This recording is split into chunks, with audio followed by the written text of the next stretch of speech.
Good evening. This is All India Radio, and I'm Tanvi Taneja with the news at 9.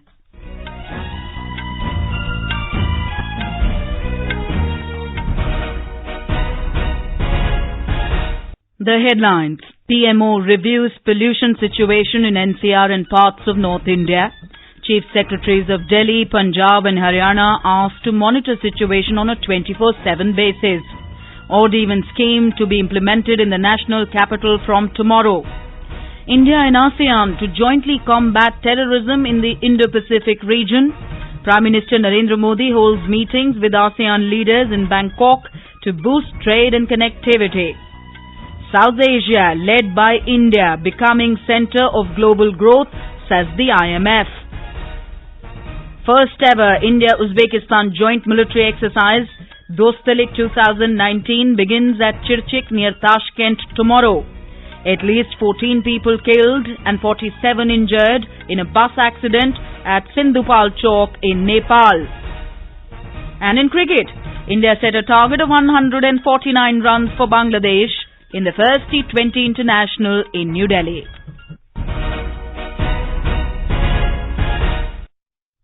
The Principal Secretary to Prime Minister, Mr. P.K. Mishra, today reviewed the situation arising out of severe air pollution in the national capital region and other parts of North India at a high-level meeting.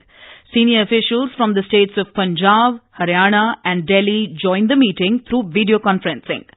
The Cabinet Secretary will monitor the situation with these states on a daily basis.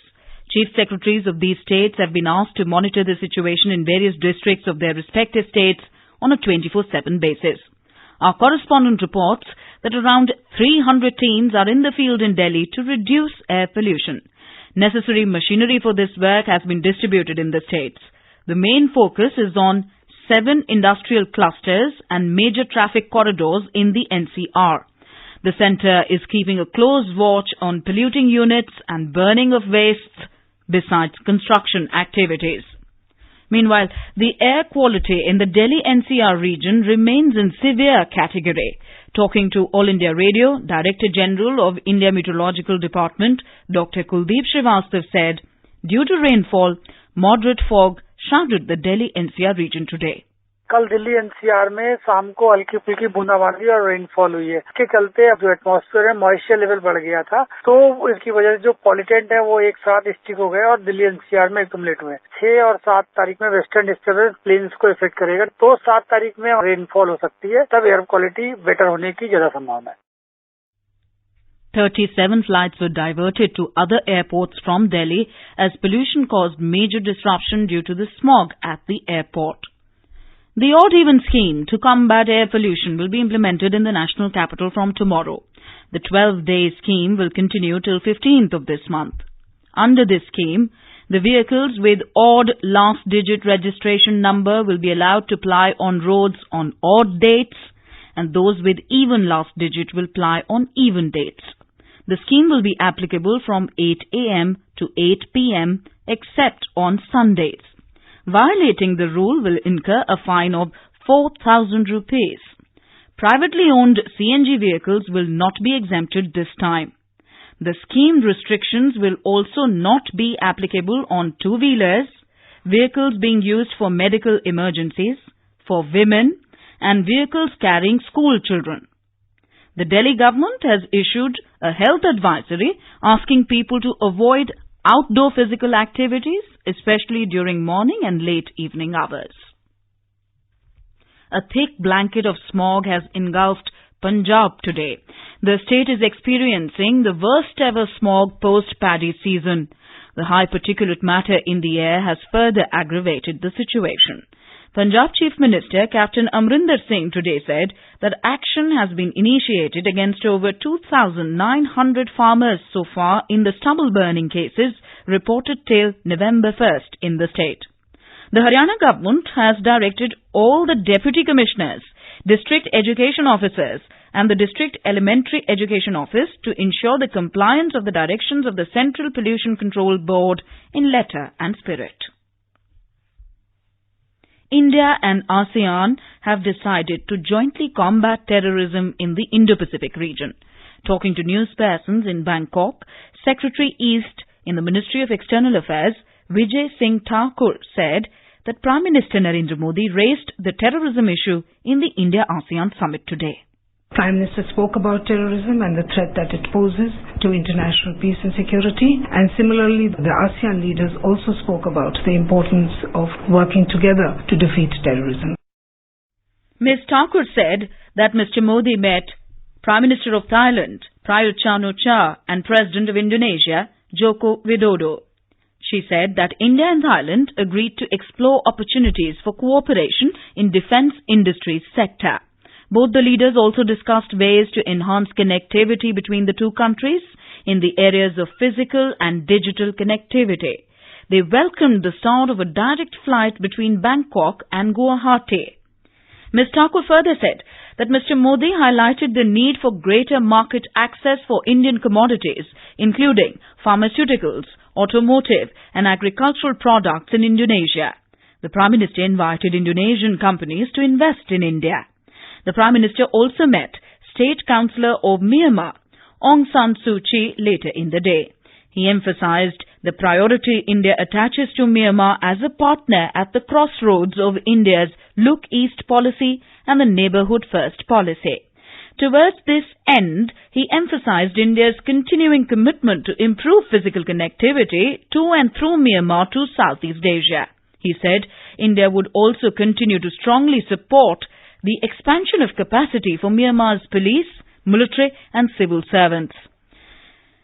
Ms. Kyi reaffirmed the importance her government attaches to the partnership with India and her appreciation of India's consistent and sustained support for the widening of democracy and deepening of development in Myanmar. Earlier, addressing the 16th India-ASEAN Summit in Bangkok, Prime Minister Modi said India's Act East policy is an important part of its Indo-Pacific vision. मैं भारत और ASEAN के बीच Indo Pacific outlook के आपसी समन्वय का स्वागत करता हूं। भारत की एक्ट ईस्ट पॉलिसी हमारे इंडो पैसिफिक विजन का एक महत्वपूर्ण भाग है। आसियान हमारी एक्ट ईस्ट पॉलिसी का मर्म है और सदैव रहेगा। Speaking at the 50-year celebrations of the Aditya Birla Group in Bangkok today, the Prime Minister said India has improved its ranking in the World Bank's Ease of Doing Business. Investors are taking long-term call on India. India's growth trajectory is reflected in several ratings. We are among the top 10 FDI destinations as per UNCTAD. This is All India Radio giving you the news. For quick news updates, visit our News on AIR app and follow us on our Twitter handle at AIR News Alerts.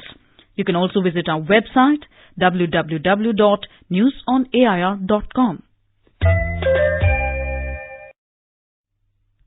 A latest research by the International Monetary Fund has said that South Asia, led by India, is moving towards becoming the center of global growth and could contribute about one-third of the world's growth by 2040. Notably, under the IMF's geographical division of the world, South Asia does not include Afghanistan and Pakistan. For IMF, South Asia includes India, Bangladesh, Nepal, Sri Lanka, Bhutan and Maldives. Is South Asia ready for takeoff? A sustainable and inclusive growth agenda. This IMF paper will be released in New Delhi tomorrow. The report said that under a sustainable liberalization scenario supported by stepped-up efforts to improve infrastructure and successfully harness South Asia's young and large workforce, the region could contribute about one-third of global growth by 2040. Defence Minister Rajnath Singh and his Uzbekistan counterpart, Major General Bakhodir Nizamovich Kurbanov, today presided over the curtain raiser of the first ever India-Uzbekistan Joint military exercise, Dostalik 2019.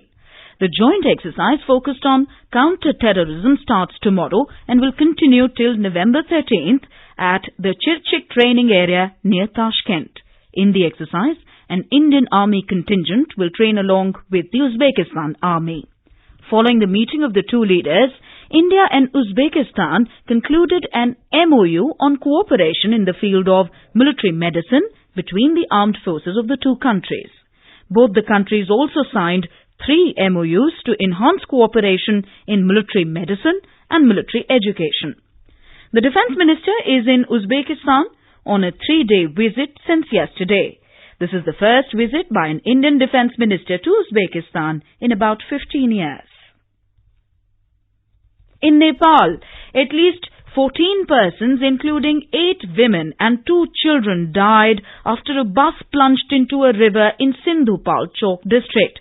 The accident occurred this afternoon when a bus skidded off the road and fell some 500 meters into Sunkoshi River in Sukute area along the Araniko Highway in Sindhupal, Chowk district. According to police, 47 people were injured in the accident. Rescue and relief work is underway. Severe cyclonic storm Maha over East Central Arabian Sea has intensified into a very severe cyclonic storm and moved further westwards with a speed of 9 km per hour during the past 6 hours. According to the latest weather bulletin, it lay centred about 590 km southwest of Porbandar in Gujarat at 14:30 hours today. It is very likely to cross the Gujarat coast between Diu and Dwarka as a severe cyclonic storm with a maximum sustained wind speed of 100 to 110 km per hour. AIR Ahmedabad correspondent reports that fishermen have been warned not to venture into the sea.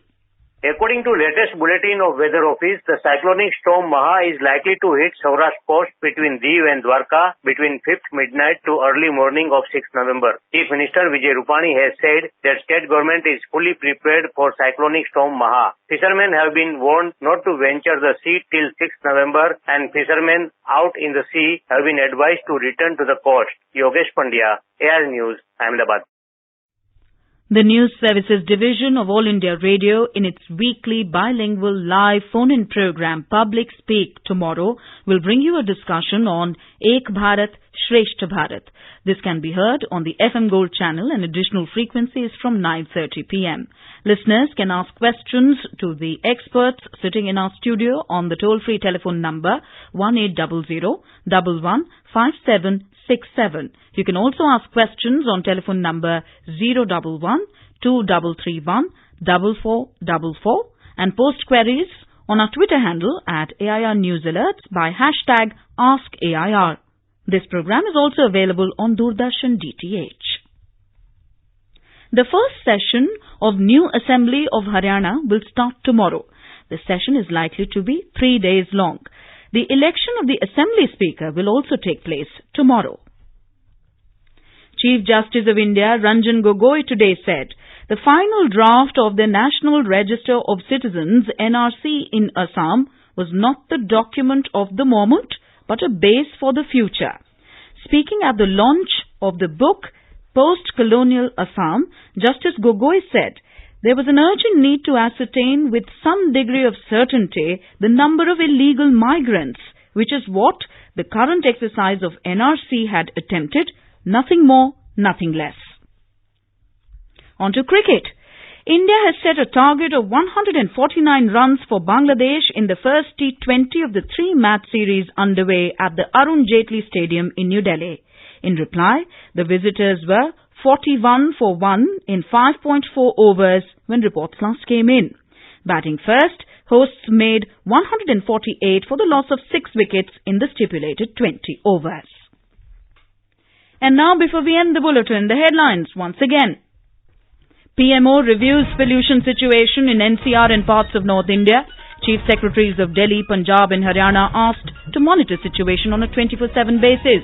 Odd-even scheme to be implemented in the national capital from tomorrow. India and ASEAN to jointly combat terrorism in the Indo-Pacific region. Prime Minister Narendra Modi holds meetings with ASEAN leaders in Bangkok to boost trade and connectivity. South Asia led by India becoming centre of global growth, says the IMF. First ever India-Uzbekistan Joint military exercise Dostalik 2019 begins at Chirchiq near Tashkent tomorrow. And in cricket, India set a target of 149 runs for Bangladesh in the first T20 International in New Delhi. And that is all in the news at 9. From all of us here, good night.